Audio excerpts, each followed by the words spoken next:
Welcome back, everyone. Today we're taking a deep dive into a pretty fascinating book, Oh, yeah. The Great Koran. Okay. It's a translation and commentary by a guy named Shoaib Abdullahi. I've heard of him. Have you? Yeah. Cool. Well, His approach to the Quran, yeah. yeah, it's really unique, Yeah, I was going to say. especially the way he, Yeah. Hey, organized He everything. organized it by subject. Yeah, and his background Oh, yeah. adds a whole other layer to things. That's what I thought was really interesting, too. Let's start with Abdullah himself. Okay, yeah. I found his personal story quite interesting. Yeah? He was born in Accra, Ghana, Oh, wow. and now he's based in Finland, Okay. which is quite a journey. Yeah, that's quite a journey. He's been researching and lecturing on the Quran online since 2018. You know, what's remarkable is that he's self-taught Oh, wow. in Arabic. Really? Yeah, and that's no small feat when you think about, Especially with Quranic Arabic. yeah, the complexity Yeah. of Quranic Arabic. Yeah. Abdullah emphasizes those, Oh, really? like the nuances and challenges of really grasping the language. That makes his work even more impressive. Right. Yeah. I mean, that self-taught journey Yeah. makes me think about how his approach to translation might differ from Right. someone who learned Arabic in like Totally. a traditional academic setting. I think his experience probably instilled a deep appreciation Oh, for sure. for the intricacies of the language, Yeah. which could definitely influence his translation choices. Makes sense. He actually wrote another book, too, Oh, really? called Refer to the Quran, Interesting. and it guides others through understanding the language. Oh, that's a great resource Yeah, for our listeners, for sure. absolutely. We'll have to link that in the show notes. For sure. But getting back to the Great Quran, Yeah. one of the first things that struck me Yeah. was Abdullah's choice to use the word Quran. Instead of Quran, Oh, interesting. Yeah. I feel like it's deliberate. Yeah. Like he's signaling a fresh perspective, you know? Absolutely. Like, he's not just replicating what's already out there. Totally. He's offering something distinct. Yeah, it's subtle, Yeah. but it's impactful. Kind of like setting the stage for a new interpretation. Right. Speaking of new interpretations, Yeah. do you tell us a bit more Yeah. about Abdullah's approach to understanding the Quran? So Abdullah really believes that submission to God Okay. and supplication Okay. are really essential for unlocking the true meaning of the Quran. And he even highlights specific verses, Oh, interesting. like 2.288, Okay. 55, verses 1 through 4, Got it. and 20.1143 Okay. to support this. Now, I'm curious, how does this emphasis on submission Yeah. affect the way someone interprets these verses? Cool. For example, Mm-hmm. in 2.208, Okay. the text talks about entering into submission fully and wholeheartedly. Yeah. How would Abdullah's interpretation differ from, Leo, that's a good question. say, a scholar who focuses more on the historical context? So a historically focused scholar might examine the social and political circumstances Okay. surrounding the verse, Yeah. but Abdullah's interpretation would likely emphasize Yeah. the spiritual act Oh, of surrendering to God's will. I see. He'd probably highlight how understanding and embodying that submission Yeah. is key to unlocking like Okay. the deeper meaning Interesting. of the verse. It's not just about the words themselves, but the Yeah. mindset you're approaching it with. Exactly. This humility and desire to connect Mm-hmm. with the divine. Exactly. It's about recognizing that true understanding Yeah. comes from a place of surrender Okay. to a higher power. So now let's dive into the translation itself. Okay. The Great Quran was published in 2019 Mm-hmm. and updated in 2021. What makes this translation so unique? Well, he designed it with ease of understanding in mind Okay. and efficiency, Okay. which is a departure from some of the denser, more academic Right. translations. Okay. But what truly sets the Great Quran apart Yeah. is the organization. Oh. Abdullah breaks away from the traditional chronological chapter order and organizes the text Okay. by subject, context, and references. That's fascinating. Yeah. Organizing it thematically like that Yeah. must reveal connections between verses that we might not see Totally. in the traditional order. Oh, yeah. Could you give me an example Sure. of how this approach might change things? Like, Maybe looking at prayer or fasting. Okay, let's take prayer in the traditional order. Okay. Verses related to prayer. They're kind of scattered throughout, Okay. making it difficult to really get a comprehensive Right. understanding. Mm-hmm. But by grouping all the verses about prayer together, you know, Abdullah, he allows the reader to see the nuances. Okay. Like the different types of prayer, the times for prayer, Right. and the spiritual significance of prayer, Okay. all in one place. So you can see everything about prayer at once. Exactly. And that could really deepen the reader's understanding Makes sense. of the concept. It's almost like a roadmap Yeah, like a thematic roadmap. to navigate the Quran, Yeah, and making it much more accessible. especially for someone coming to it for the first time. Yeah, it's like having a built-in index that allows you to explore the Quran through different lenses and connect the dots in a new way. I love it. Okay, now on to my favorite part. Okay. The intriguing details. All right. I was captivated by the fact that each chapter in the Quran Yeah. has both an Arabic Right. and an English title. Yeah, yeah. And some of these titles are so interesting, like Like what? the heights and the spider. Interesting. What's the story behind these titles? Well, those titles, they offer a glimpse Yeah. into the rich tapestry of stories and metaphors that are woven throughout the Quran. The cow, for instance. Yeah. It gets its name from a story about a cow Really? that features prominently in that chapter. Okay. And it explores themes of obedience and sacrifice and the importance of following God's laws. It sounds like a powerful lesson. Oh, yeah. And trusting divine guidance, even when it seems confusing or challenging. Exactly. What about the heights? So the heights likely refers to the elevated spiritual status of those who believe and follow God's guidance. Interesting. It suggests a journey of spiritual ascension. Oh, okay. A climb towards a higher state of being. So Abdullah grouping verses that deal with spiritual growth and the rewards of faith. Might be highlighting the importance of striving for that higher spiritual plane. That's a very insightful observation. Thanks. His thematic organization could definitely be interpreted as a guide for spiritual development. Interesting. Using those stories and teachings to illuminate the path. And what about the spider? Oh, the spider. That one's especially mysterious. It uses the analogy of a spider's web to illustrate the weakness and impermanence of those who rely on worldly things. Interesting. Rather than on God. It's a powerful image. Yeah. The fragility of that web. Yeah. Contrasted with the strength of faith. Yeah, it makes you really want to dive into that chapter. For sure. And see how he unpacks that analogy. Yeah, and how it might differ from more traditional interpretations. Especially given his emphasis on submission. You've definitely piqued my curiosity. I can't wait to see how Abdullah's approach illuminates these intricate connections between faith, submission, and understanding. Yeah, it really is fascinating how those titles give us these profound insights into the Quran's teachings. You know, what I'm really struck by is the contrast between the heights, which suggests like this upward striving, and the spider, which highlights the fragility of worldly attachments. Oh, interesting. It makes me think maybe Abdullah put those chapters next to each other to emphasize that tension between spiritual aspiration and worldly distractions.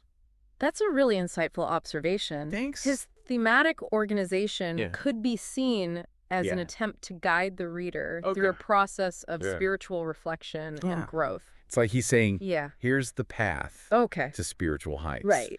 But watch out for the pitfalls. Don't get caught in that spider's web. Don't get caught in the web of material desires. Yeah, exactly. Which brings us back to Abdullah, his background and his approach, his self-taught journey, his immersion in the Arabic language, and his emphasis on submission to God. Yeah. It creates such a unique lens. It does. For interpreting and presenting the Quran. Yeah, it really does. This whole idea of his background being so important. Yeah. It reminds me of this article I read. Oh, yeah. About how some scholars think that translators should be objective.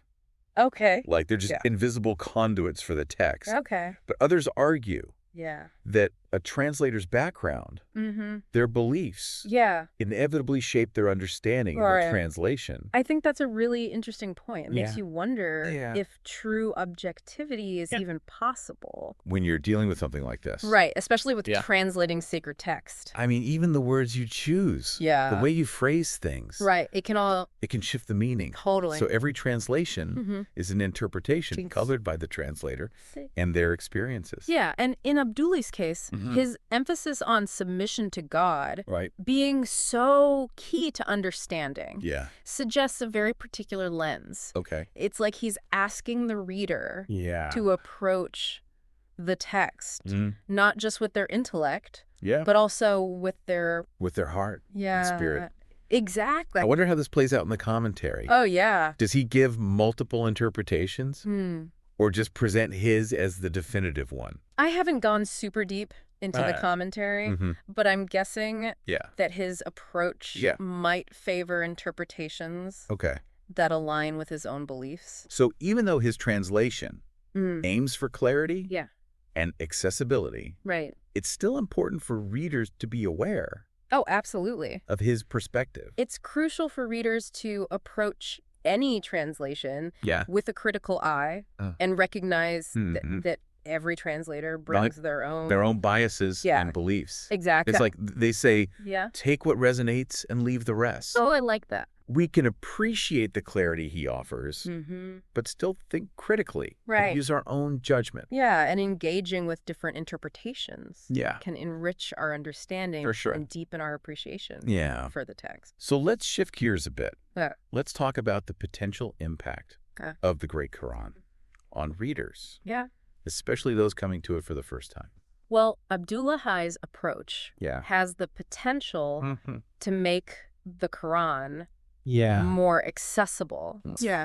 And engaging for a wider audience. Makes sense. His clear translation, the thematic organization, and his focus on practicality could really help to demystify the text and dispel some common misconceptions. I can see how someone who's intimidated by the traditional format would find the Great Quran to be more welcoming. Absolutely. And for people who are already familiar with it, they could find new insights. Totally. It's like revisiting a familiar landscape with a new map. And discovering hidden pathways. I like that, Scenic overlooks. You hadn't noticed before. Exactly. It's a great analogy. Thanks. There's always more to learn, new ways to understand. Yeah, even with ancient texts. Totally.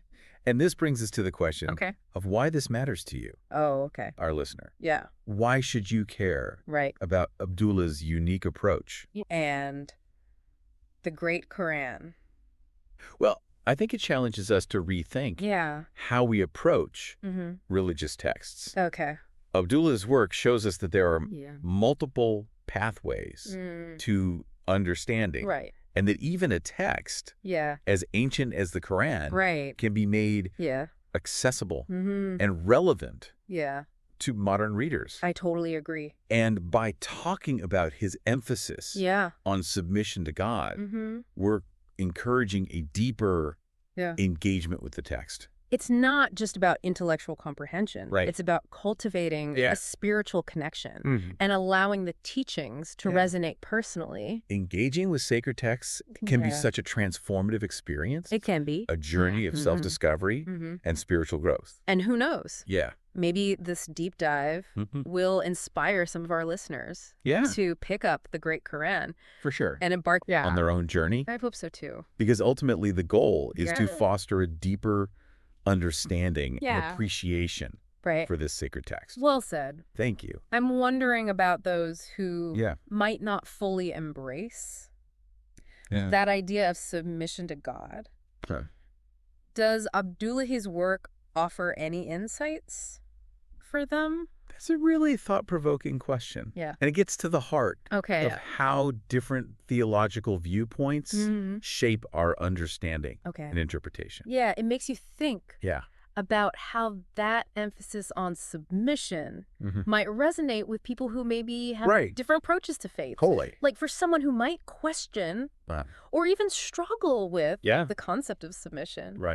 Would Abdullah's translation still hold value for them? I think it's important to remember that while Abdullah's work centers on submission, it doesn't necessarily exclude those who grapple with that concept. Okay, so even for someone who maybe isn't fully comfortable with the idea of complete submission, could still benefit from his work. Yeah, because even if a reader doesn't personally resonate with submission, understanding how that concept shapes Abdullah's translation can provide valuable context. Okay. It allows them to see how that particular theological lens influences the interpretation. I see. So it's like understanding Abdullah's approach as a kind of case study. Right, exactly. And how belief systems shape interpretation. Totally. You see the Quran through that lens, even if you don't fully adopt it yourself. And that's so valuable for critical thinking and religious literacy. Because you start to realize there's not one right way to understand the Quran. Absolutely. Or any religious text. It encourages us to engage with the text on multiple levels. There are multiple entry points. Yeah. Multiple perspectives. Exactly. And it's really up to each of us to find our own path to meaning. And Abdullah's work can contribute to that broader conversation by offering such a unique and thought-provoking perspective. As we've been discussing this, it's made me think about my own experiences with religious texts. Yeah. I grew up in a pretty religious household. But as I got older, I started to question some things. Right. I found myself drawn to interpretations that emphasized the ethical and social justice aspects of faith rather than just dogma and ritual. I think that's a journey a lot of people go through. Yeah. It's natural to grapple with faith and belief as we grow and learn. And it's through that grappling, that questioning that we often arrive at a deeper, more personal understanding. I wonder if Abdullah's work could also speak to those who are seeking a more socially engaged understanding of faith. Maybe by thinking about submission, not as blind obedience, but as this commitment to live by divine principles of justice, compassion, and equity. That's a really beautiful way of framing it. It shows how different approaches to faith can converge on these shared values. And ultimately, it's those values that bridge divides and inspire us to take action. Exactly. So the essence of true faith isn't just about following the rules. It's about striving to embody the highest ideals of our traditions. That's a really powerful message to carry with us. As we continue to explore the Quran and other sacred texts. It reminds us that the search for meaning is an ongoing journey. And that these ancient texts can still speak to our modern concerns. And aspirations. Well, as we wrap up our deep dive into the great Quran and Abdullah's approach, I just want to say it's been really enriching talking about this. Absolutely. And I hope our listeners feel inspired to check out Abdullah's work and continue their own journeys of understanding and discovery. Couldn't agree more. Great. And who knows? Maybe this deep dive will spark new conversations and new insights. I hope so. For all of us. Me too. So, until next time. Keep diving deep. It's questioning. Keep questioning and keep exploring that rich tapestry of human thought and belief. Absolutely.